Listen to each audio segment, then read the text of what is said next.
Good afternoon and welcome to the South Shore Clean Cities Propane Autogas Answers virtual event sponsored by Propane Education and Research Council, PERC. My name is Ryan Lisek. I'm the project manager for South Shore Clean Cities, and I'd like to thank everyone for attending today and to our speakers for allowing us to share their expertise and successes through Propane Autogas. As a reminder, all attendees are on listen-only mode, and today's virtual event will be recorded and shared on the South Shore Clean Cities resources webpage on our website. If you have any questions throughout the presentation, please type them in the question box on the panel to the right. If you have any questions for a specific speaker, please address them accordingly. And today you'll be hearing from propane industry leaders, including Stephen Whaley. He is the Director of Autogas Business Development for Propane Education Research Council. Then we have Derek Whaley. He is a Business Development Manager for ROUSH CleanTech. Then we have Mike Hayden from Co-Alliance. He is the Propane Manager there. Then we have Sue Harrison. She is the Director of Transportation for Michigan City Area Schools. And of course, you have myself. Before we introduce our first speaker, I'd like to go ahead and launch a quick poll to see who we have with us today.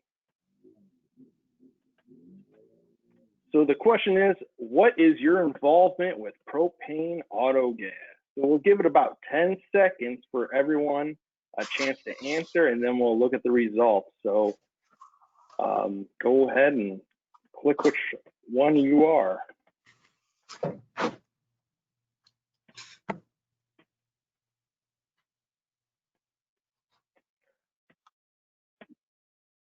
All right. Okay, drum roll, please. And then once again, thank you for everyone that is attending today. Looking at the results, we got 67% are interested in learning more about propane autogas, and 33% are currently somehow involved in the propane autogas industry. All right, thank you very much for your responses there and your participation. I'd like to go ahead and turn it over to our first speaker right now, Stephen. Mr. Whaley, as you like to be called, you may go ahead and start us off first here. Oh, thanks, Ryan. I appreciate that. We'll see if I can't get my slides to move into, because I'm still seeing the quick poll responses up there. But while we get this going, thanks for being with us, and especially for all those who are interested in learning more about propane autogas. The Propane Education Research Council is established to do just that, provide a whole lot more learning about what propane can do. And when propane is used in a motor vehicle environment, we do call that autogas. And a lot of times we just string those together with the term propane autogas. So let's see. I think we're getting a little bit closer to getting some slides. I apologize, Ryan. Maybe Catherine can intervene for me. Oh, there we go. All right, there you go. Sorry about that. No worries, no worries. What I'd like to start off with first, before we dive into all the particulars of how propane can fit the bill, I want to identify what makes a successful alternative energy adoption. In other words, what should we be looking at with any alternative to what's currently out there? You know, when the horse and buggy got replaced with an internal combustion engine, you know, it had to do things better and more efficient, and we need to look at it the same way when we're trying to displace gasoline and diesel. So what makes this successful? And I want to bang out 4 things right here that I want you to consider for any particular energy, not just what we're talking about with propane, but there has to be a reduction in emissions over the life cycle of this energy being used. Nothing is going to be considered that's going to increase any kind of detriment to our climate and to our environment. So it has to reduce emissions, and it has to do it in a significant way. The total cost of ownership has to be less than what we're using today. Otherwise, you're not going to be able to subsidize something into existence. It has to be able to stand up on its own 2 feet, and it has to be cheaper than what we're doing now. The third one is the vehicle performs as well or better than the original fuel that we're trying to displace. Okay, and that includes being able to match or exceed the range of its drivability. And then, you know, this one shouldn't even have to be said, but we need to have an abundance of this energy domestically, so we don't have any, you know, dependencies on foreign energy. Okay, so how does all this fit with autogas into the conversation? Well, propane autogas is the most cost-effective energy source for reducing the nitrogen oxide emissions, which are the most detrimental to the respiratory system of us humans. And propane has the best return on investment for solving the emission reductions. Autogas also provides the lowest cost of ownership, and we're going to go through that here throughout this program with all of the speakers contributing. And it offers comparable, if not improved, performance on horsepower, range, torque, all of those things. And just to give you an example of the 28 billion gallons that we used last year here in the United States, I'm sorry, of what we produced last year in the United States, we used 9 billion of it, and we sent 19 billion gallons overseas in our exportation. So what I would like to do, and part of my job, is to make sure that 19 billion gallons shrinks with more uses here, especially in the autogas environment. So what is this stuff that we call propane? Well, anybody who goes out on their back deck cylinder and wants to, you know, grill something with a cylinder knows a little bit about it already. It's that same exact fuel that is so clean we let it touch our food. I don't know if anybody cooking with gasoline and diesel these days in that respect. And we use it for a lot of things, in households, in farms, for crop drying, forklift cylinders, even in the commercial motors, and we'll talk on that just a little bit today. So where does it come from? We have 2 sources. One is the organic source, where, well, anytime we're mining for any of the natural gases, you know, all the anes, the methanes, the pentanes, the butanes, all of those we get, and we refine them into their respective areas and use them. And propane is gotten organically that way. And we also have renewable sources. We'll talk a little bit more about that right towards the end. It is non-toxic. It can't contaminate the air or contaminate soil or water sources. So you don't have that risk like you do with diesel and gasoline when you set up fueling infrastructure that Mike's going to talk about a little bit here in just a minute. So why are fleets choosing this? Well, make no mistake about it. It's about the money, okay? And for you to be environmentally sustainable, it has to be economically sustainable. Okay, so that total cost of ownership is what puts us in the arena for making that happen. It has to reduce emissions. We also get a lot of folks wanting to, you know, have a quieter ride on a school bus, and Derek will talk a little bit more about that. But propane engines are much less noisy than their diesel counterparts, less maintenance. Even, you know, hey, if we're trying to make ourselves look better going green, we can go into some stories about how that's improved. But what I really like a whole lot is the employee morale and the driver retention. Two factors that, you know, not coming home smelling like diesel from refueling your vehicle is a big deal for the family. And then driver retention, those who are saving tons of money by switching their fleets over to propane are actually able to pay their drivers and operators more. Ask Sam Ham down in Georgia, who has no more problems retaining drivers for his school bus fleet because of the increased pay that they've been able to do. We've been on a path to zero emissions for a while now.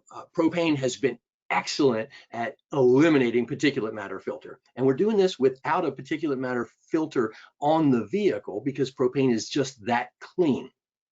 We've done super well with NOx.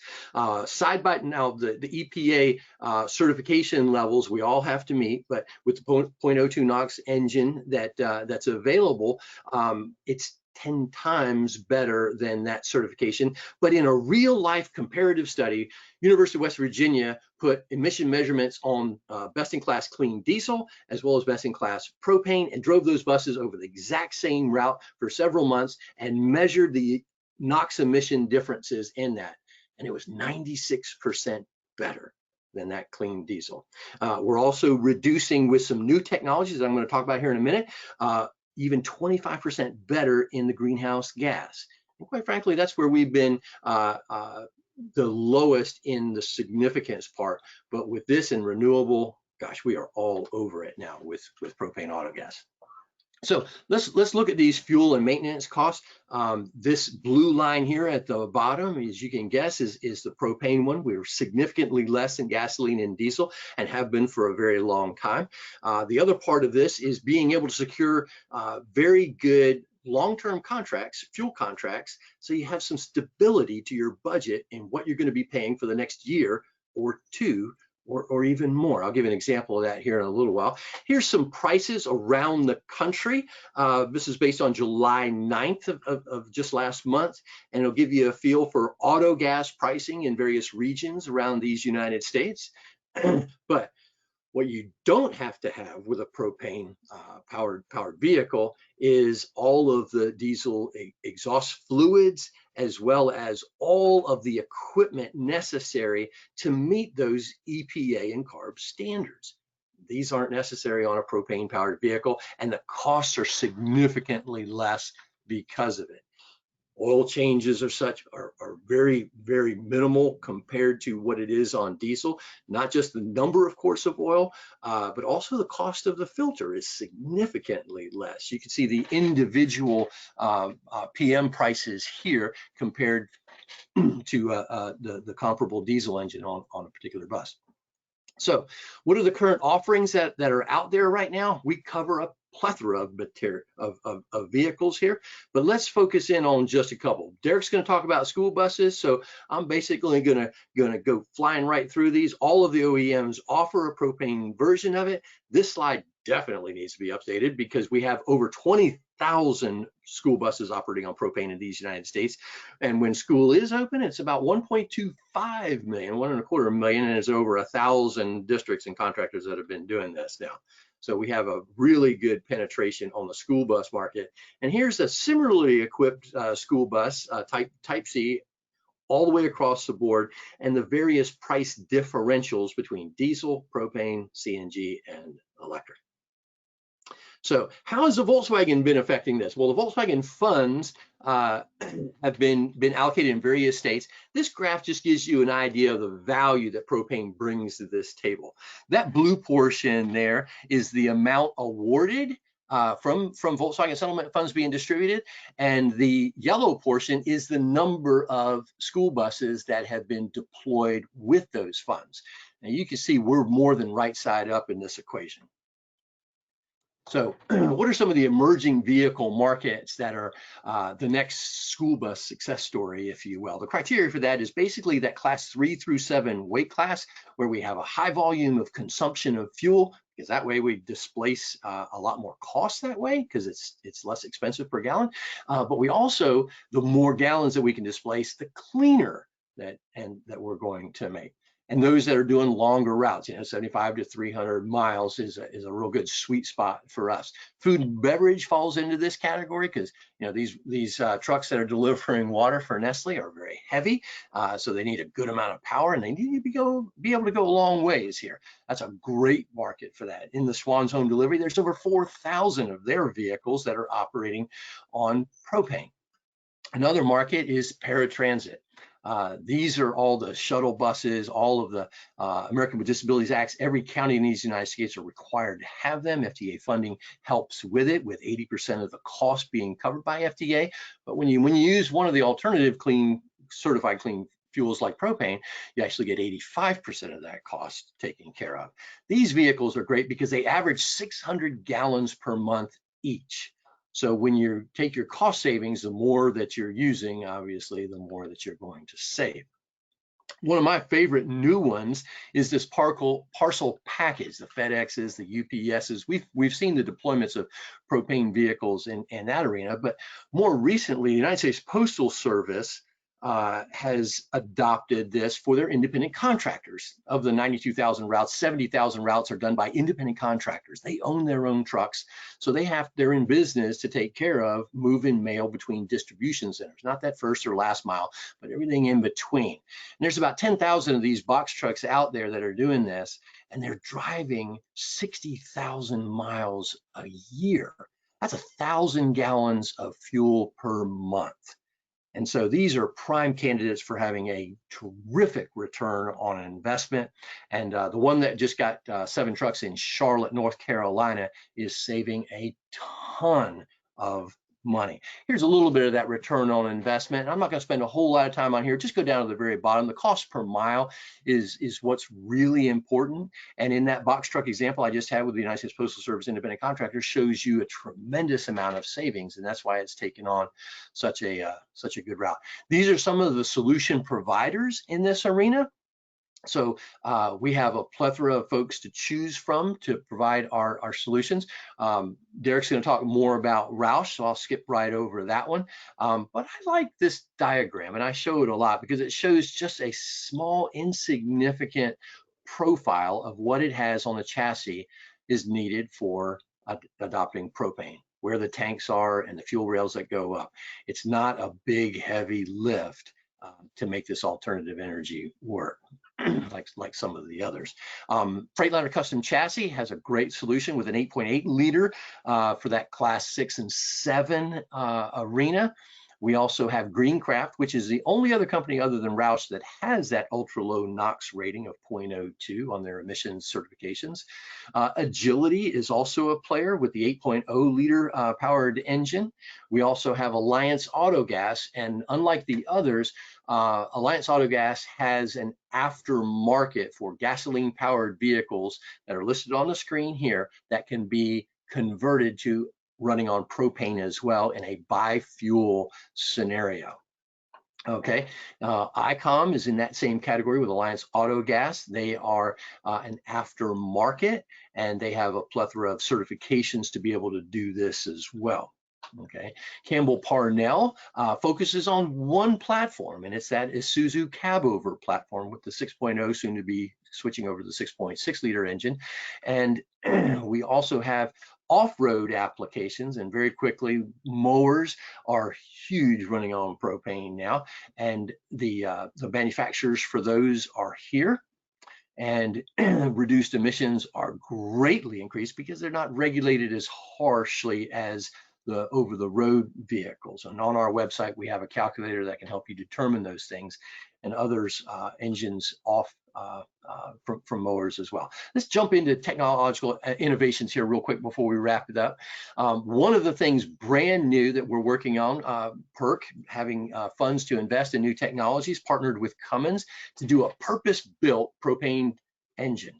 And we are in demonstration mode right now. This particular engine provides a tremendous amount of benefit over diesel. High compression ratios of 12 and higher allow us thermal efficiency to match diesel. And when you look at the power curve on here, take a look at where that black line is, about 3/4 of the way up. That's the best power curve that diesel gets for that 6.7 liter engine. With our purpose-built propane, we're the green line. We actually have more horsepower and more torque than a diesel engine does. That's never been done before, but propane has made that happen. And we're doing it with a reduction in greenhouse gases as well. And this is very, very good news.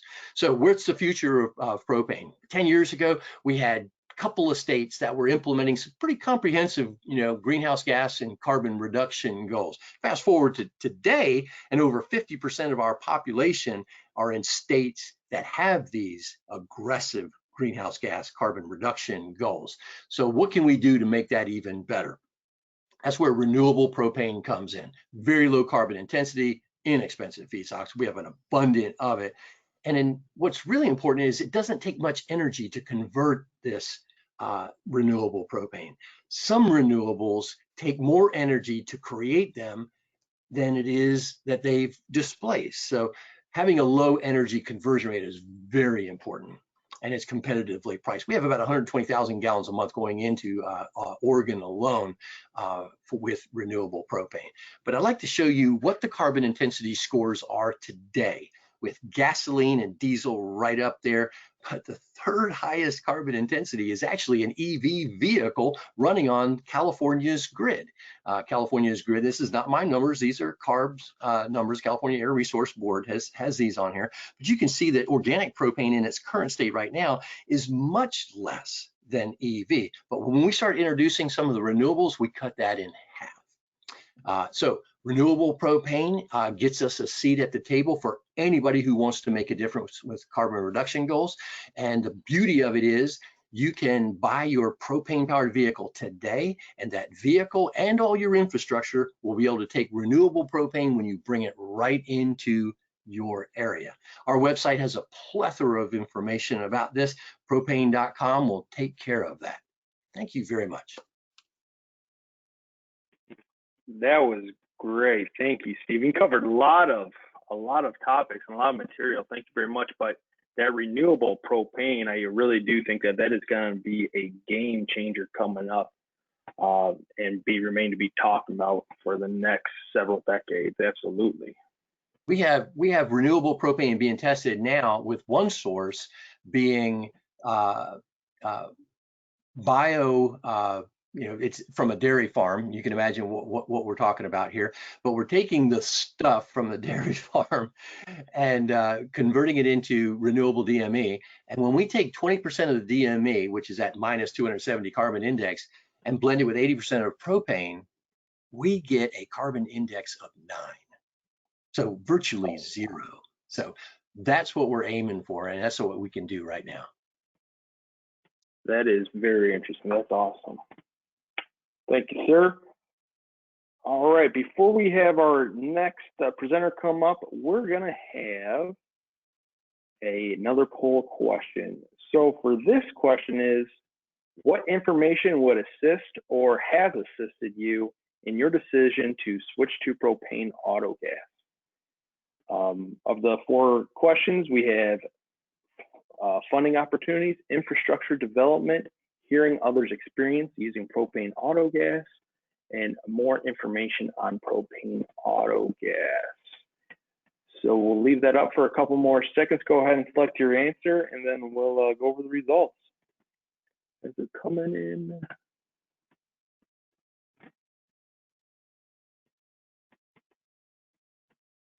All right, we can go ahead and close that poll. All right, so we're looking for the majority of the reason why people had switched to propane autogas is hearing others' experience using propane autogas.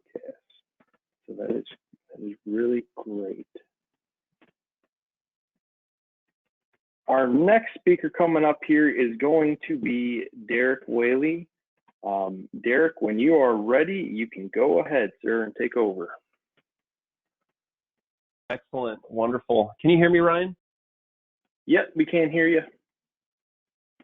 Fantastic. Well, thank you very much. You know, I'm not as good looking as Steve is, and definitely not as good looking as you. So I'll keep the beauty in the painting, and we'll just go forward with the canvas, and I'll turn it back on later on. But thank you all very much for joining in. And for Steve, thank you for that. I always learn something new with PERC, and my goodness, I have to throw a shout out to Catherine and to both Ryan and the whole Lisek team, the South Shores team. Phenomenal group. We do more than just things inside the scope of Indiana, and we across the country. So thank you guys so much, and for putting this together. We thoroughly appreciate it. So I am going to dive right in. I'm Derek Whaley. I'm with ROUSH CleanTech. We are a part of ROUSH Enterprises. So 50,000 beat up. Who is ROUSH? And what do? We have about 75, close to 80 facilities across the world. Most of them are in Motor City in Detroit. I know we've had a lot of people that have come, and we encourage coming out for tours to see our practices, see our facilities, see not only what we do in the alternative fuel space, but what we do from an engineering standpoint, and the autonomous sector to the Disney sector to the aviation sector to the military projects that we are part of. So pretty exciting from all across the globe what ROUSH has been able to do, but we kind of do it in the shadows. That's our style. These are some of the markets that we do serve here, right? So mobility, e-mobility, all these different mobilities that are coming online now. We have worked with every single one of them on the planet, which has been pretty exciting as the new automotive self-driving autonomous sector is just absolutely exploding, from delivering your groceries to delivery vehicles and et cetera. Another podcast, another webinar for another time. Defense, entertainment, aerospace, gas, oil, and as you can probably imagine, motorsports. You know, Jack Roush, the founder, owning his own racing team. So we've got a lot of different engineering and experience with powertrain integration with all different energy sectors and industry sectors as well. So giving you an idea of what we're about when it comes to clean transportation, this has been a very passionate initiative within Jack 20, 30 years ago. Not just from the environmental sustainable standpoint, but also from reducing our need and reliability on foreign oil, and just keeping domestic energy and clean energy in-house. So initially what we did was we started with propane with regards to ROUSH CleanTech. But before propane, we had been doing charging stations, over 20,000 with the Department of Energy. We've been doing electric vehicles for Class 8 trucks, and as well as light duty vehicles, even outside of the United States as partners.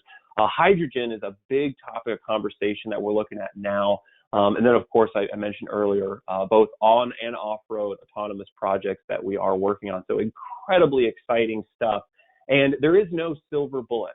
We do truly believe at ROUSH that all the fuels do have their place, because as Steve so perfectly put it, we want to be environmentally sustainable. Absolutely. Let's get to zero or as close to zero as we possibly can. But we also need to be very mindful of the economics. And my favorite phrase is we can't subsidize something into existence. I love that. So we want to make sure that we're keeping an eye on both our footprint, but also the budget. So getting into what we're going to be talking a little bit more about today. So within CleanTech, right, ROUSH is a company of about 4,000, and at CleanTech, we're proud to have about 150 employees that work with us. School bus has been our biggest passion, my biggest passion personally. That's where I operate and work within my team, my vertical team. We work with Bluebird, the best school bus that's out there and built, and we love them dearly. It's just fantastic disruption in that school bus industry, from diesel only, and that was it, to now we've got so many choices, and we'll talk about what propane's been doing. We look at the chassis cab. So from a Ford commercial application, we are a QVM, which is a qualified vehicle modifier for Ford Motor Company, and a QCM, a qualified calibration module. So without getting too detailed, we maintain Ford factory warranty. And if it's good enough for Ford, it's good enough for ROUSH, and vice versa. So we're very, very proud to have over a 30, almost 40-year relationship with Ford Motor Company. And we're one of the few companies, I think one of two in the entire world, that actually have access to Ford's recalibration and coding. So keys to the kingdom, as we say. Also, we look at the strip chassis as well. Delivery, like Steve said. And we're launching, starting with propane, we have CNG, and we're also adopting electric into our portfolio as well, because we think, like I said earlier, there's no one size that fits all. There's no silver bullet. So each fuel has their application. And school bus seems to have been just an incredible one. So our progress in our scorecard right now, we have over 33,000 vehicles total that ROUSH CleanTech has deployed since 2010. We're celebrating our 10-year anniversary. What a year to celebrate. But we have over half a billion miles that we have on the road with data, with over 2,500 fleets. It's so exciting. Municipalities, Fortune 500 companies, school districts, school bus contractors, paratransit, prisons. I mean, you name it. We have this technology that's running in Ford commercial and school bus applications. But when you look specifically at school bus and where we are, incredible disruption. I mean, you talk about, you know, the Ubers, the Netflix, the players in the game that have like come into our world very quickly and aren't going anywhere. Bluebird has done that. Bluebird is the only OEM manufacturer for school bus that is dedicated to building a school bus. They don't follow any other truck or any other lines in the industry. They only want to build the best school bus that's out there. So they've had their finger to the pulse for a while. So working with our local dealer in Indiana, McAllister, when we first got off on the project, we thought if we all put our heads together, Ford, Bluebird, McAllister, ROUSH, everybody, we might in 10 years change 1% of this industry, because we're asking to change a lot of hurdles. You fast forward from 2012, when we first put our very first ROUSH Bluebird propane school bus, to last year, we're almost 50% of everything that Bluebird now puts out on the road in school buses. It's incredible. 19 of the top 25 school bus markets now run propane. It's incredibly exciting to be able to witness. And now it's peer driven. So if you look at this map, right, this is coast to coast, and the darker the shade, the more units that are available are deployed in those areas. It's a little outdated, actually, because we are, as we speak, in Halifax, in the Nova Scotia area, in the northeast tip of North America. We're deploying our buses. So really, it's Mississippi. So we can have another webinar to talk about that, but it's the one gray spot on our entire map. But what's so exciting and how this has been driven so quickly has been the peer-to-peer sharing of success stories. And that's why I loved in that last poll that Ryan did was, how would you like to learn more? And I want to hear what my neighbor's done. I want to hear what a district very similar to mine has done, or a fleet similar to mine, how they've adopted. And the good news is, as you've seen, over 2,500 different customers in a variety of different vertical markets, someone's already done it. So Sue is going to come on later and tell her story. And so I'm going to talk less and let her talk more, because that's what we want. We can provide this information. We can give you these total cost of ownership calculators, the presentations, but we want you to talk to your neighbors and see how they're enjoying it, how much are they saving, what are their drivers' things, what are the students acting like? I mean, every nitty-gritty thing we want you to be able to be fully immersed in. So moving on, this is my favorite for school boards, the Tuesday nights at 7 p.m. that I miss being there. I do. I can't believe I'm saying this, but I do miss the school board presentation. But to be able to have and show the full scope, because this is everything that Bluebird offers. We're talking about a school bus, and even at ROUSH, too, I should say, I'm sorry. We offer all of these. And what we truly believe is that propane today matches every single one of these categories that we're trying to fix, right? Adoption, independence, emissions, infrastructure, scalability, maintenance. How far can it go? And Indiana has to worry about this too, like a lot of other states and provinces, cold weather, right? So we have some great success stories. We can talk about that a little later. So cost and complexity, Steve talked about this. I'm going to breeze over this relatively quickly. We have to do less, right? We absolutely have to. So when you look at some of the preventative maintenance, like he was saying, the costs come down drastically, whether you have a small fleet or a large fleet. They do add up, and they do matter pretty quickly, right? So $200 per bus less than compared to a diesel, okay? We look at the components, like he said, this has just gotten out of control. I mean, diesel is the best BTU energy fuel in the world, right, as far as range. But what we've had to add just to be able to keep it clean is astronomical. I mean, when you look at these costs, these $21,000 costs to replace all of these emission systems and components on a diesel, it's too burdensome for a school district or for any fleet for that matter. But when you look at what's available with the Ford and with the ROUSH, we don't have any of these. So you can't replace something that doesn't cost anything. It's not even there. So we're very proud of that. We wanted to simplify it while also dropping our emissions. And if you had to, on an entire Ford powertrain platform, replace everything, you're looking at a fraction of the cost than it would have been for a diesel. You look at just full engine replacement. We had a story I'll share real quick. It's in Florida. I won't name names. But they had a new hotshot come in, and he just got hired. He wanted to keep up with the veterans, the techs, and the mechanics in the shop at a school district. So he said, hey, I've got this next bus. I'm going to do this oil change real quick. I'm the fastest one you guys have ever seen. Spinned off the filter, drained the oil, spinned on a new filter, said, good to go. Well, he forgot to put 7 quarts back inside. It's a great engine, but it does need a little bit of oil. And, he scored the crank and he toasted it. Long story short, the super and the business manager in the school district, they reached out and they said, what do we do? 10 days later, for under $10,000, that bus was back up and on the road, right? Because we're dealing with Ford Motor Company. We're dealing with a high volume OEM engine manufacturer that produces almost 1,000 of these a day, right? And you look at ROUSH, we're right next door. It was just a perfect fit. As opposed to if you had to replace a diesel, close to 20,000, and then of course brand X, same time. So moving on, the costs associated with it are much, much lower when you look at going with propane. I won't go over this. That's for another time, and we want to work with each individual district, with Sue, with so many others that we've worked with in the state of Indiana. McAllister has done a phenomenal job, and their sales reps with sitting down and having a very consultative approach.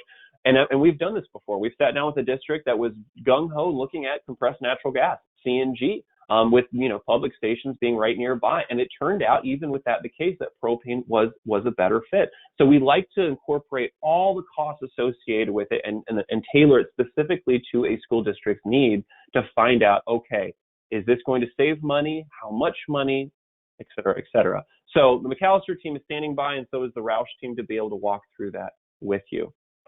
We also like and encourage to take advantage of the tax credits and the funding and the rebates that's out there. I mean, I don't think I need to tell too many people, but just to reiterate, South Shore does a phenomenal job at bird dogging the best grants and funding opportunities for you, and they work very closely with us. But also, we want to make sure everyone's tapping into the federal alternative tax incentive credit. This is 36 cents per gallon used for the year of 2020. So make sure that you get that at the end of the year, and let's do a photo op, right? No one's handing out free checks for gasoline and diesel.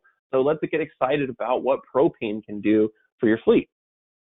So environmental, this is near and dear to me, and I'll share some one story coming out of an Indiana school here in a little bit. So here's where we stand up when it comes to emissions, right? And this is Jack's legacy. This is what he is so passionate now, more than ever, with all of what ROUSH has done over the 40 years that we've been in business, is the footprint that we're going to leave behind in the CleanTech division, just getting the emissions down to as near as we possibly can, especially when we're talking about children and transporting them to and from school. So if you notice here, we're considerably less. This is with the 6.8 liter V10. This is not even including the new engine that's going to be coming out next year. Drastic reduction in emissions all across the board. And like Steve said earlier, and I won't go into the West Virginia study, when you actually put the rubber to the road and hook up the mobile emission boxes, it's even better with propane than it is for diesel. I'll share this quick story with a driver in a school district, and I won't name which because they asked not to, but it's an incredible story. They had a driver of the year, 30, 40 years, had been driving a bus for this district, took one kids, like 4 generations to school, pretty phenomenal. But she was having some problems with her lungs. She was having some symptoms. So she went to see a pulmonologist, lung doctor, and he said, well, what does your day-to-day look like? She told him, I've been doing this for 40 years, a relatively large fleet, started the bus really early in the morning, did walk-arounds, breathed in a lot of diesel over the years, right? And we didn't start getting more or accountable to what's coming out of the tailpipe until recent years. So he was saying, you need to cease immediately. This can't happen anymore. I'm so sorry. I know it's your passion, but you can't. If you want to continue to breathe, this can't happen. So before they canceled and she turned in her keys, the transportation director said, hey, listen, what if we put her in a propane bus that are parked in another yard? They did it. After a week, 0 symptoms. She was able to drive for a year, I think almost 2, and then she retired. So when you want to talk about what we have, the data, the certificates, the low NOx, the carb, all that is great. But when you have these stories that are coming out now of lifelong, drivers, and we love our drivers, improving not only their office, right, in the noise, but we're also improving their quality of life. So pretty powerful stuff, and more cases are coming out that diesel's just not as clean as what everyone likes to think. And Georgia State University has taken an initiative. Last year, they were the first study of its kind. They've actually linked improved academics in the classroom after riding a low NOx propane powered school bus. So more info on that if you would like down the road. I'll go over real quick the infrastructure. Mike is going to touch on it. Extremely easier, safer, more efficient. The drivers love it. Safety. This is something that I wanted to finish with because I wanted to make this paramount. We don't get these questions much anymore, but we love to stress safety, and I want to speak on behalf of Bluebird. They raised the bar, whether it be Colorado RAC, Kentucky pole testing is standard, but they also make sure an engineer, not where just location of the tank, but also the crash barriers around it. We meet Canadian motor vehicle safety standards. And why am I bragging about Canadian? Why am I bragging about Canada? Well, they're actually better than the federal, right? So we want to achieve the most stringent safety standards that are out there. 4,000 pounds, 40 miles an hour to the weakest part of the bus, no leakage, no loss in pressure. For better part of a decade, we've been meeting those with flying colors. Now, this is a story, and I'll end on this. Why am I showing a picture of a fire behind a school bus? Well, these buses get delivered all over the country. And what happened with this specific case was the drive-away company, the driver had his personal vehicle, was towing behind him, and it was a newer manual. He didn't manually disengage the transmission, so the gears were grinding. His personal vehicle, which was gasoline powered, was caught on fire in the middle of nowhere, Midwest, during dusk, actually, of the United States. And he's freaking out, jumps out, calls 911, about 20, 30 minutes, takes a while to get there. His vehicle's fully engulfed. The fire department is standing right next door waiting. His vehicle, because they know what's about to happen, his vehicle, the gas tank, it explodes. That bus drove off. It had some repair work on the cinch, but the integrity of the tank and the integrity of the bus and our fuel system did exactly what it was supposed to do. So that's a whole nother safety presentation that we do for communities and school districts and school boards and drivers and whoever, of course, at no charge, to explain how safe not only propane is, the ROUSH CleanTech Bluebird propane fuel system. Here's my summary, and I look forward to questions afterwards. Thank you all so much. I hope everyone is staying safe and navigating this new world that we're in. If you have any questions, we've done Zoom school board meetings, we've done Zoom TCO walkthrough live, and of course we're doing webinar presentations here. So please reach out if you have any questions. Thank you all so much.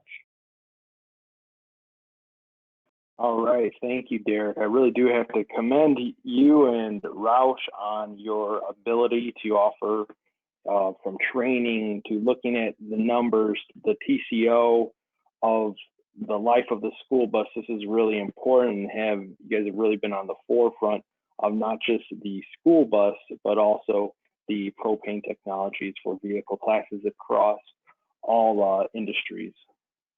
So thank you very much. All right, next we have Mike Hayden from Co-Alliance. He's the propane manager. Mike, go ahead when you are ready, sir. Great. I'll get rolling here. Give a little background on me and Co-Alliance. My name is Mike Hayden. I'm propane manager here at Co-Alliance. Been here about 25 years. Co-Alliance is actually an ag co-op. We do business in Indiana, Ohio, Michigan, and Illinois. We started back in the day as an individual county farm bureau co-op, a whole bunch of them. And of course, that's merged and acquired just like most businesses and schools. And now we serve about 83 counties in those 4 states. So we have 4 divisions. We have energy, agronomy, swine, and grain. You guys don't care much about our crop fertilizer, raising hogs, or selling grain. We're here to talk about energy today. But that diversification gives us some stability in the markets. When you have an off year in one, typically you don't have it in the others. So that works out well for us. So in our energy division, we do sell liquid fuels and propane. We do still sell diesel and gasoline. Of course, we're here today to talk about propane. That's what I do. We do about 30 million gallons of propane, so we do a fair amount of propane, and we do a bunch of that in autogas. We buffer that with some home heat, commercial, and some farm business. So we want to talk about infrastructure, autogas fueling options, some of those things. I wanted to start out with talking about pricing real quickly. Typically what we do is the problem or the constraint that propane has that the other fuels don't have is a seasonal run up in the winter. Because of high demand for heating, you see the propane price run up. So you do something to offset that. You do a fixed price through the winter. There's all kinds of contracting options. You can do a cash price. You just will pay a little higher price in the winter than what you'd like to do. So what we typically do is we either contract a full school year or we just contract a winter season, and then we take advantage of the cheaper cash prices in the summer when demand is low.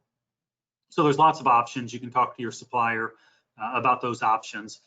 Then you can fuel on-site or with on-site fueling infrastructure, or you can wet hose. Most of my presentation is on infrastructure on-site because to collect that 36.7 cent rebate, federal tax rebate, you have to have on-site fueling. We have done some wet hosing. You see a couple pictures here. We can do that. Your supplier can do that when you're waiting on infrastructure. If there's a delay, the buses come and you want to run them, they can come fuel buses. We can come fuel buses in the meantime. So when we talk about infrastructure, I'll show you a number of pictures here. There's a huge variety out there that can really fit about any size fleet, any need. There's lots of options. So you look at those, and you can be above ground or underground. There's lots of different tank sizes. Your dispensers can be single hose or dual hose if you have two-way traffic or one-way traffic. Skid mounted, they all mount on one skid, and it's a self-contained unit, which is nice if you're in a temporary setting, or you want to set it on an existing pad like an asphalt parking lot, or if you want components where you divide it up. Of course, you need crash protection, electrical supply to it, and some lighting. So I'll jump into just some examples and kind of talk through what we've done at different schools. I'll preface mine. Many of my pictures are early on before crash protection is in. So you'll see that that some of these don't have crash protection, but they do now. They just didn't when I was there on the initial stages. So this tank is a 1990. It's sitting at IPS, which is Indianapolis Public School here in Indianapolis. There are state requirements for permitting for any tank that is 2,000 gallons or larger. So the tank manufacturers make 1990s, so you're below that threshold. And then you don't have to have a permit until you're 2,000 for a single tank or 4,000 aggregate. So we could do two 1990s together and still not need those permits. We certainly can do those permits. It's not a problem. We do them for all of our bulk plants that are larger, but it's just nice to not have to do another permit. So this particular skid, we stretched out, and that extra area there between the dispenser and the tank is for a card reader. So they actually have their card readers mounted directly on their skid right there in the parking lot. Dual hose, they fuel on both sides. This is that same tank once the crash protection is in, and you can see the card reader there in the middle.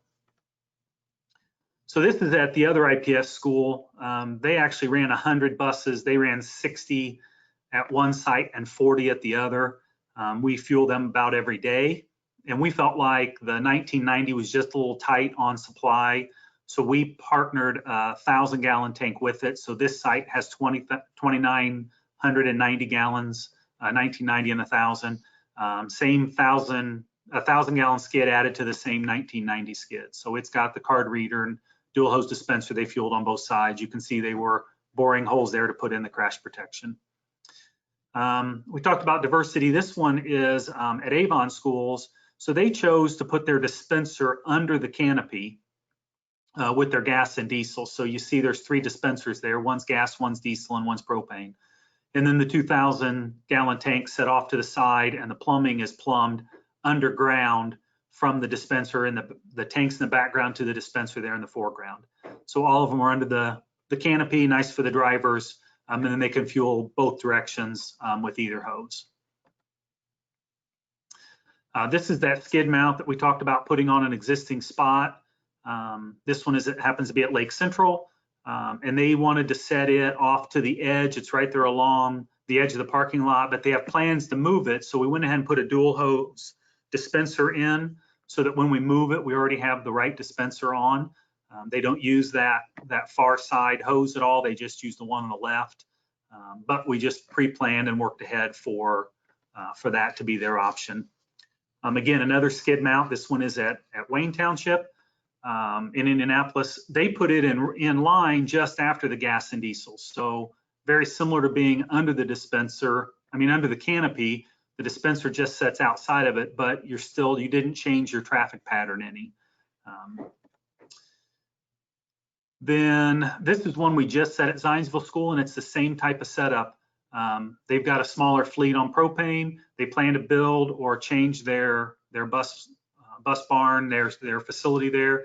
So we just set this. This is a 1,000-gallon tank, similar to what we have at Sue's place that she's going to talk about in a minute. And it's just nice because you can set it there. All you have to do is run electric. They're going to use some concrete blocks for barricades and have a very reasonably priced installation on site that can be moved and reused at another facility. So this is that same type skid that Sue has. This one's at Danville Schools. They're new this year. And again, they set it 10 foot off the building. They're 25 foot from the gas and diesel back there behind them. They fuel their buses, actually, their gas and diesel buses down the street at a station of ours. But that's for tractors and mowers and things. So there's a gate there. The buses can drive straight through there, and it's just off the side of the barn. So it just kind of shows the versatility of that. That footprint on that tank's about 25 foot long and about 4 foot wide. So it'll fit in lots of places. And like I say, the barricades, if you use these crash blocks, they're very affordable, and you can move them with a forklift if you move your tank. So we talked about fleet successes. That was one of the things that the Clean Cities had asked me to talk about. We have lots of them. I could have easily talked about Sue. I mean, that's been really going well up there for her. Mike at Avon Schools, he did some interesting analysis before they decided. A lot of what Stephen and Derek talked about, that total cost of ownership, he did a lot of that analysis, and he figured a replacement engine. He did not figure any rebates or incentives in on his savings, and he wanted propane to stand on its own before he would consider it. And he wasn't sure the engine was going to last, so he figured a replacement engine just in case it didn't. And so he did the math, and propane won. So they started ordering propane buses. They started with 8. They're over 50. The biggest success story I can tell you is every school that has ordered propane buses and ordered additional buses have ordered additional propane buses. So we don't have a single school system that we do business with, and there's north of 10 of those schools that we supply fuel to that have gotten buses and been disappointed and not replaced those buses with more buses. We don't know what's going to happen with obviously the Volkswagen money is going to run out in a few years. We don't know what's going to happen with that federal excise tax incentive. But what we do know, like the other guys have talked about, we do know propane works. Propane stands on its own and is a great product. Talked about some of this. There is a need for some gas and diesel, or some of the schools feel there's a need for a gas or a diesel bus for some of their out-of-town trips. We keep adding propane infrastructure in the state that allow us to do those longer trips. There's plenty of fueling around. It's just easier to get gas or diesel because there's more of it around. But most of the schools I talk to, their long-range plan is to have 80 or 90% of their buses to be propane, and just keep the few for their extracurricular runs. We do some police and sheriff cars, and they really like that biofuel option. Derek talked about it a little bit with some of the aftermarket companies. Not only does it increase your range, but you get to pick and choose which is most cost effective, because on the days when gasoline is cheapest, if you're merely looking at it at dollars and cents, then you can run on gasoline. Gasoline's pretty cheap right now. We have some that are running on gasoline. If you're looking at the NOx reduction and you're looking at those advantages, then propane always wins. But sometimes in business, the decision is just a financial decision. I think on the school bus piece, especially the low noise, when you're comparing it to diesel, I think it's a win with propane every time. But sometimes gasoline still wins, and that's okay. That's the advantage to having the biofuel option on some of the white fleet. So that's my presentation. That's my contact info, and I welcome questions here at the end. All right, thank you very much, Mike. It's great to have someone like you in your company that have such expertise and can provide all the answers in a turnkey solution for the infrastructure side of propane. So thank you very much, sir. Next, we have Sue Harrison. She is the Director of Transportation at Michigan City area schools. And go ahead and take it away, Sue. All right, thanks, Ryan. Good afternoon, everyone. Just going to go through, going to kind of give you kind of a background of Michigan City and Michigan City area schools itself. We're a community in Northwest Indiana. We're in the South Shore of Lake Michigan. It's a very tourist community, about 30,000 residents that live here for year round, but we also have we're a popular tourist destination in the summer months, so we're booming in the summer.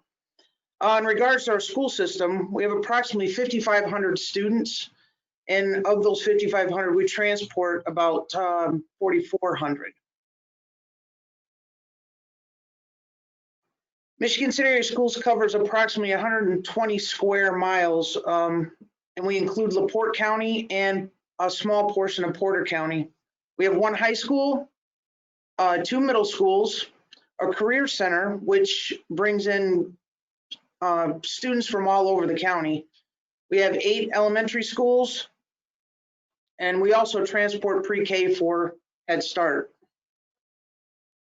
We have 42 secondary routes and 39 elementary routes.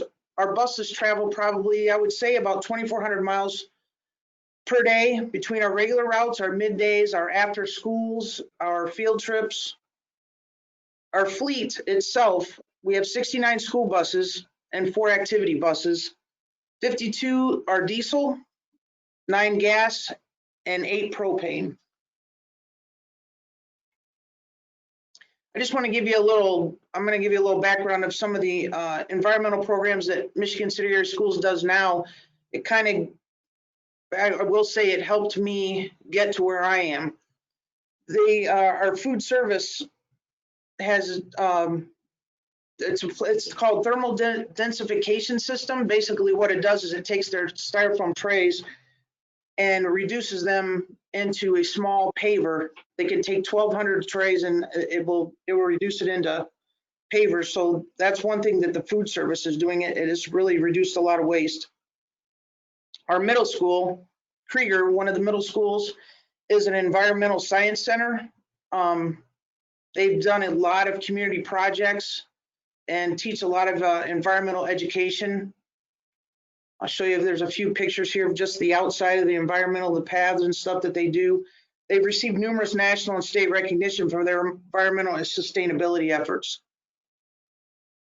And then Michigan City area schools itself committed to solar energy just a few years ago. On March 28th, Michigan City area schools initiated the largest renewable energy project in the state of Indiana for school districts, with the installation of solar arrays and LED lighting across 7 school facilities. The district's projected to save $23 million over 30 years. So I just want to give you that little bit of background, and I'll give you a little bit of background on me just so you understand where I'm coming from. I've been the Michigan City area school director of transportation since January of 2012. Prior to that, I was a police officer here in Michigan City for 24 years. My background there was in management, and I was a lieutenant and commanded our many different divisions in our department. The reason I'm telling you all this is because I had no fleet knowledge whatsoever prior to taking this job. It's been all on the job training. This allowed me to be open to many ideas when it came to my fleet.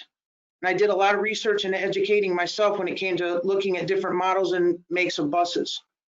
I got a lot of good information from the different dealers that I dealt with, especially with McAllister, and that led me into where I am now. Well, I saw my first propane bus several years ago. It was brought to a demo at the Region 1 directors meeting. McAllister had brought one there. It was a Bluebird propane bus. I was impressed by the many features this bus had, and the low emission, the quiet operation, and the projected low maintenance cost and low fuel cost.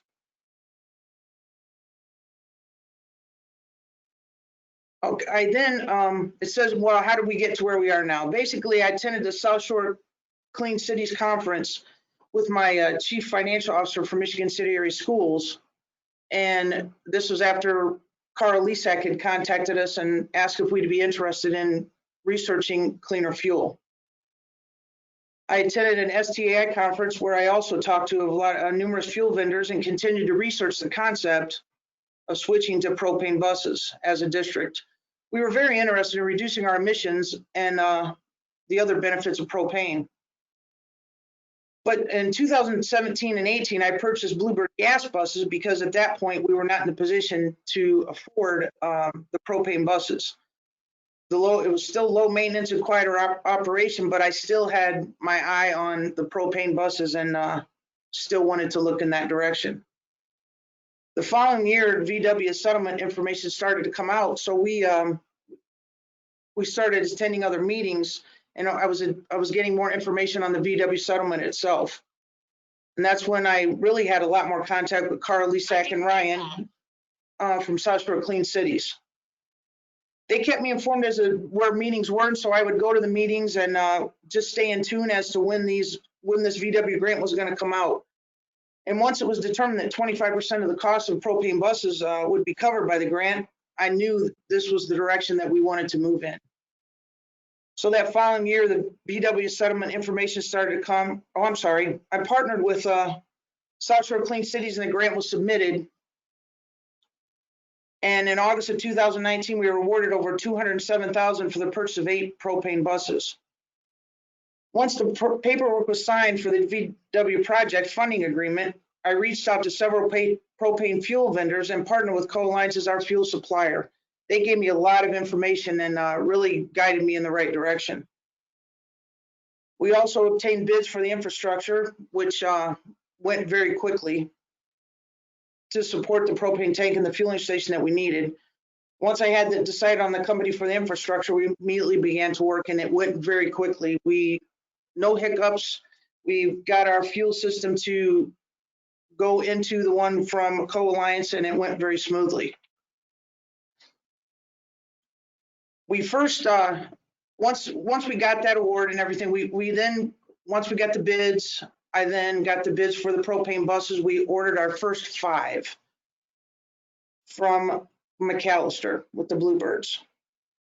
It was then decided the next 3 then would be ordered a few months after the initial ones came in. Once the infrastructure was in place, the first propane buses started to arrive, and I selected 5 drivers that would actually be the ones assigned to those buses so we could see where we were going with. I wanted to keep them, I wanted to have them evaluate the buses for me.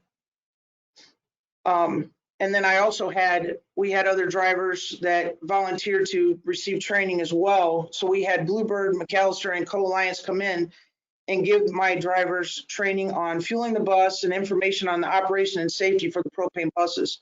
They obtained a lot of good information in this and felt very confident in what they were doing.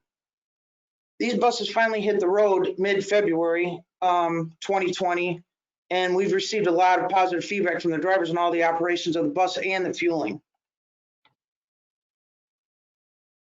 Now, when it comes to school district and the community support, it's been, our school system has been very dedicated to doing our part in reducing our footprint, and the community's embraced all of this.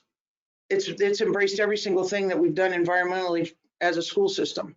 This made my job extremely easy in regards to getting everyone on board because they were already there. So I'm just going to show you a few pictures. These are my happy assigned bus drivers that got the first 5 propane buses. I just received word that the other 3 are right now getting their numbers put on them and should be arriving probably within the next week or 2. They're, like I said, they're extremely supportive. They love the low emission because some of these buses sit at some of the schools for long periods of time, and we've been very concerned about idling, and because we also have some places where they transfer students, and sometimes those buses may sit 15, 20 minutes. So, and the quietness of it in our city areas has reduced a lot of the complaints too as well, I have to say.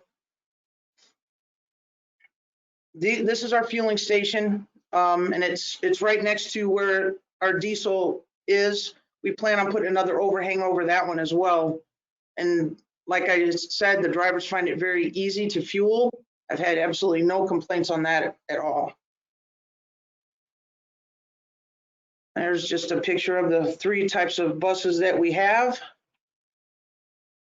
Cost savings. Well, I'd love to tell you that I can give you a cost analysis to all of this, but due to COVID, about a month into this whole program, on March 13th, we obviously shut down.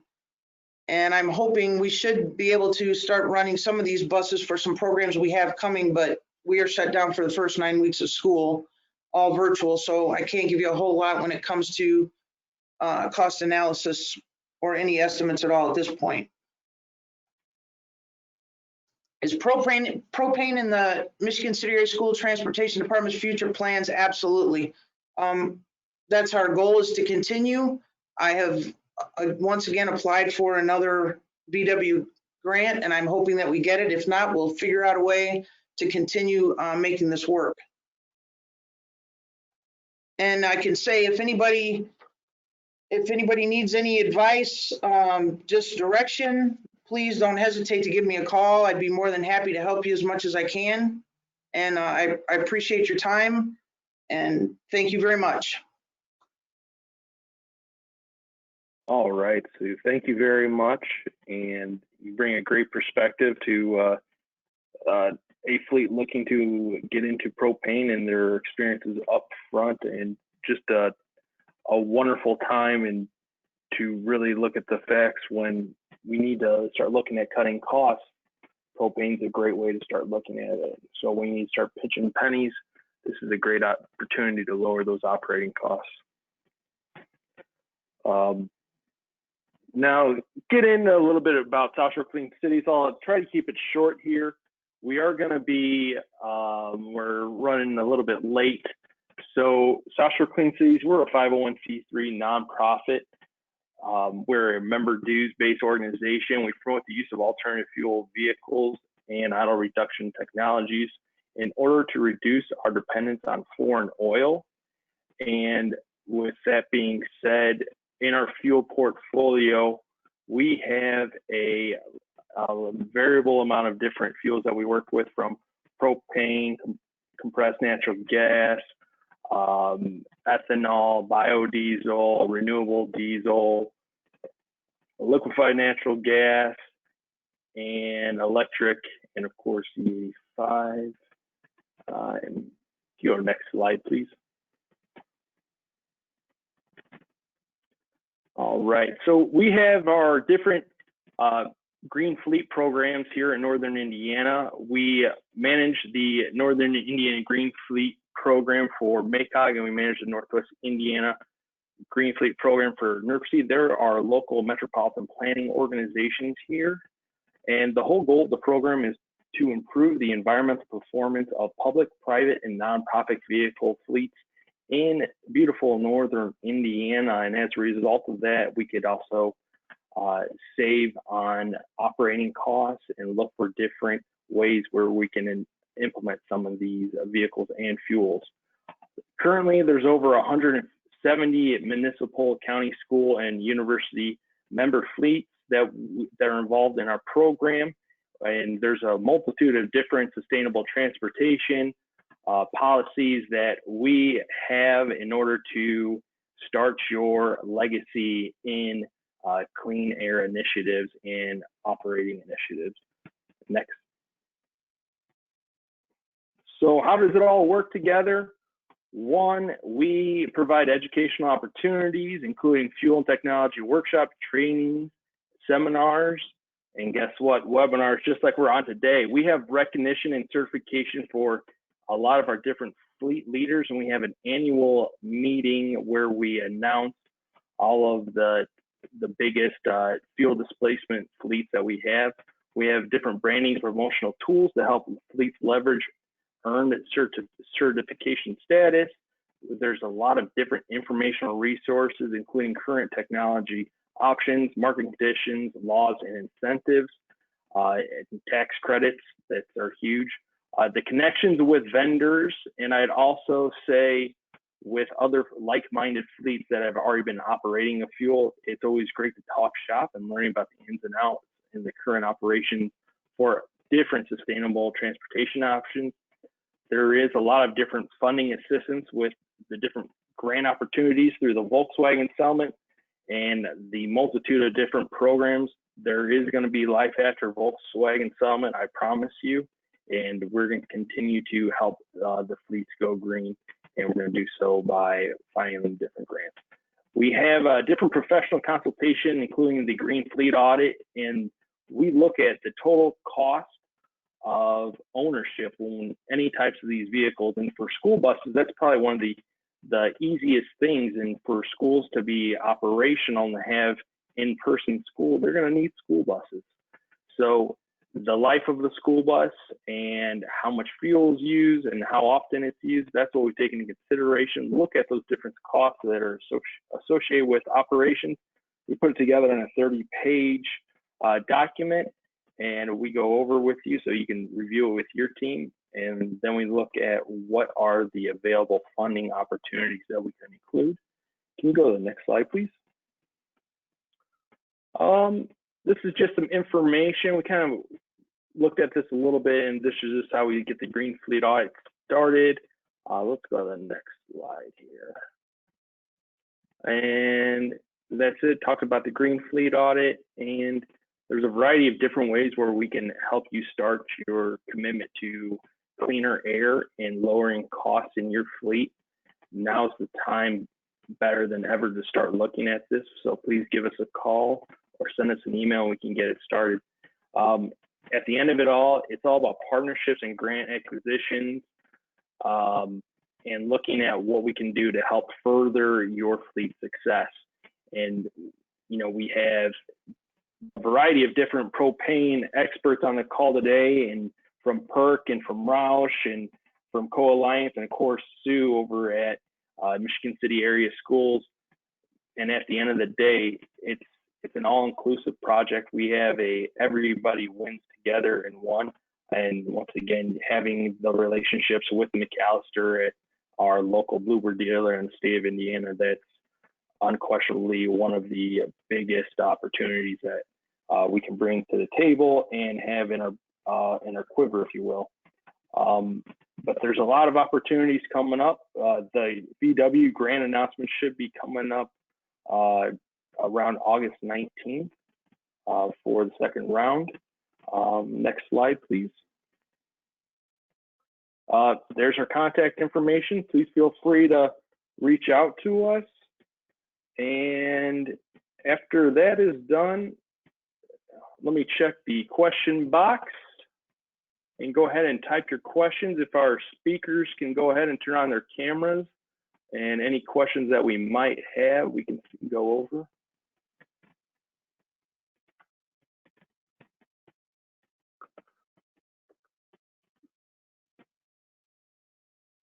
All right. Let's see. First question is, why does CARB's list the carbon intensity way of electricity in California lower than what Stephen's presentation? Any source for that graph or methodology? There's a couple links there. Stephen, if you want to answer that, we can follow up by email as well. Sure. No, I'd be happy to. It comes straight from CARB's website. The 93 is a combination of the electrical grid for the state of California, which is a multitude of sources, including some solar, some wind, but most of it's going to be from a fossil fuel type of source, natural gas, coal. All of those combined is what they listed at. And I'd be happy to share. I used to have the CARB slide up there, but it was really busy. But I'd be happy to screenshot the link from CARB site to be able to do that with whoever wants to do it. And you can send me an email, Ryan, of who to send it to, or have them ask me directly. Terrific. Yeah, we'll follow up after the presentation here. Next question we have is, how much funding has South Shore Clean Cities assisted with for fleets in 2019 to 2020? So with all the funding that's been available in Indiana through the Volkswagen settlement, we've been able to capture 77% of the total funds that have been available for fleets that we are involved with South Shore Clean Cities. So that is a huge deal for what we're doing as we're talking about lowering emissions and operation costs. The next question we have is, how do you sell the addition of propane to public fleets to taxpayers?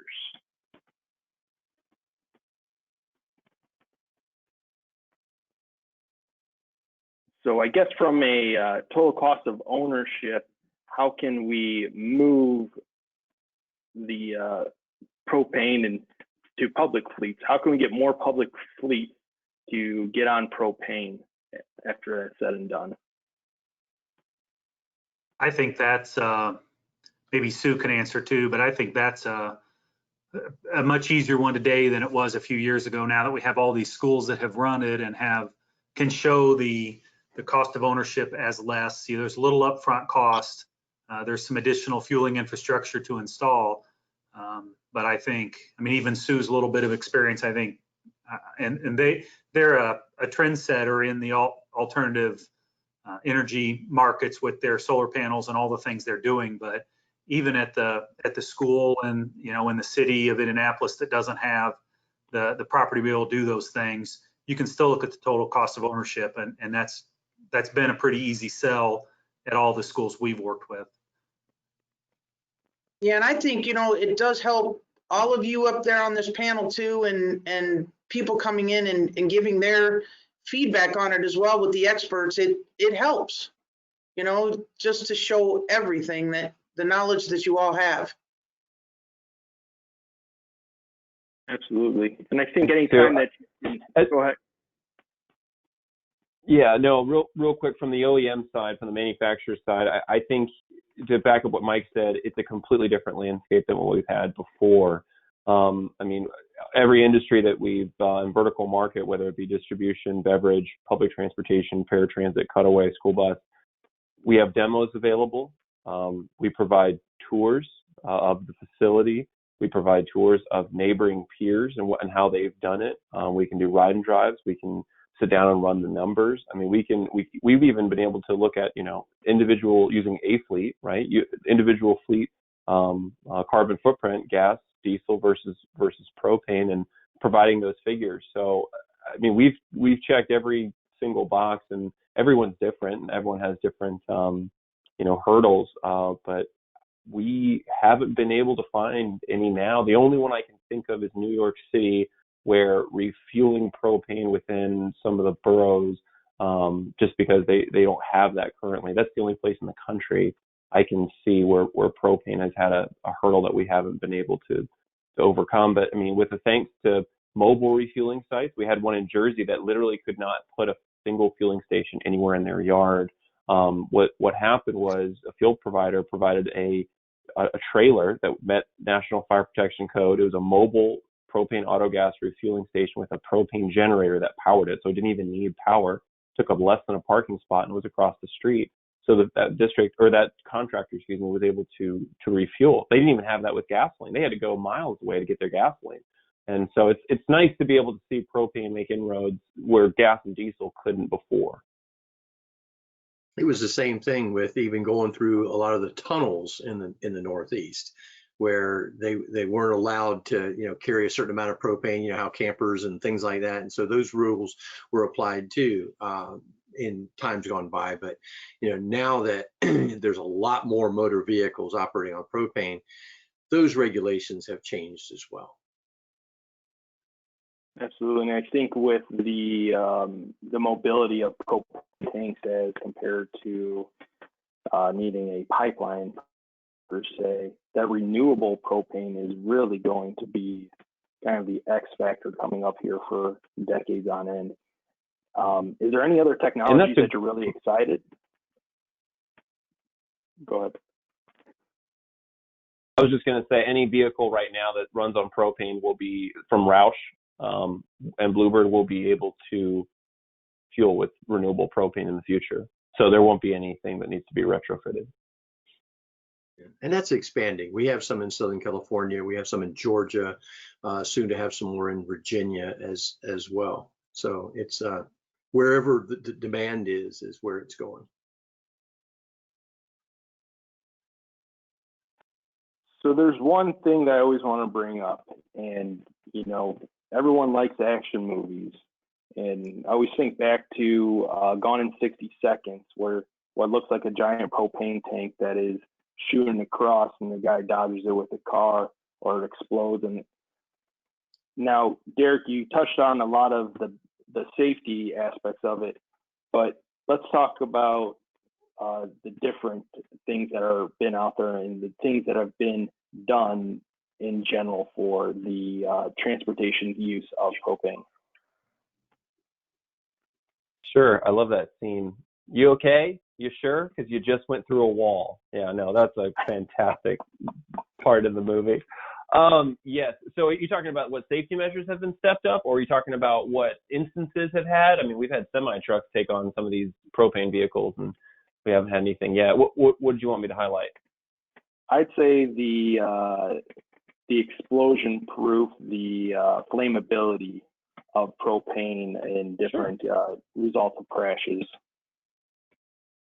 Yep, I'll let Steve speak to the science of it, but as far as the tanks themselves are 20 times more puncture resistant than gasoline and diesel tanks. If you look at your personal vehicle with enough time, a little bit of elbow grease, you can get a Phillips head screwdriver right through that high density polyethylene plastic that encases that gas tank, which, you know, depending on what motor OEM you're driving, could be a lot of steel, little steel, aluminum, doesn't matter. When you look at these vehicles that we have, these are, you know, steel, you know, a nickel width of steel. They're bulletproof. You know, we've done, even outside of the motor safety standards, we've engineered at ROUSH, even above the propane industry's standards. We've instead of just a bubble test, a water test to make sure there's no leak, you know, we've engineered a system at ROUSH to go to the nth degree, a hydrogen test, to make sure that there's zero leakage in every single tank. So we don't just test 1 out of 10 or 1 out of 20. Every single tank that comes through from the tank manufacturer gets retested at ROUSH before it gets put into a vehicle, whether that's a school bus or you know, an F-750 for Nestle or Schwab. So Steve, you can probably speak to the science and the fuel to air ratio and combustibility of it. In the Hollywood vein of things, mine is Casino Royale, when James Bond is at the embassy and he shoots the propane tank with his little 9mm Walther and makes it explode. For those of you who haven't gone to YouTube, you can type in propane tanks, police vehicles, any of those words, and in a previous, before I was at PERC, I worked for a propane marketer, and we had to do a test because we were doing so many law enforcement agencies that were asking about that same area of explosion. So we have the video of it, you know, so they were all shooting at the tank. Of course, it's just chipping the paint, not doing anything until they got an armor piercing round in a .308. Rifle, which is a much larger caliber, and they were able to get into the tank. And guess what happened? There's this, you know, sound. And if you want to make the comparison, just like your grill cylinder out on your back deck, when you turn the burner on and the igniter doesn't work anymore because they're you know, they always go out first. And so you go back into the kitchen, you get a match and you throw it in, and what happens? Because you forgot to turn the propane off, you have a what? Or what we call that a flash. So the fuel that was in there had enough air fuel ratio to ignite, but the tank didn't blow up. Why? I mean, you have a grill that's going with a burner at, you know, hundreds and hundreds of degrees to sear your steak, you know, about 6 inches away from your tank. And we do this every day without even thinking about it. But I don't know of any open fires that are going on any of the school buses or any of the commercial vehicles that we're doing. At least there shouldn't be. But the science behind it is to Derek's point, the flash point of propane is hundreds of degrees higher than gasoline. The air fuel ratio width of ignition is much narrower than gasoline as well.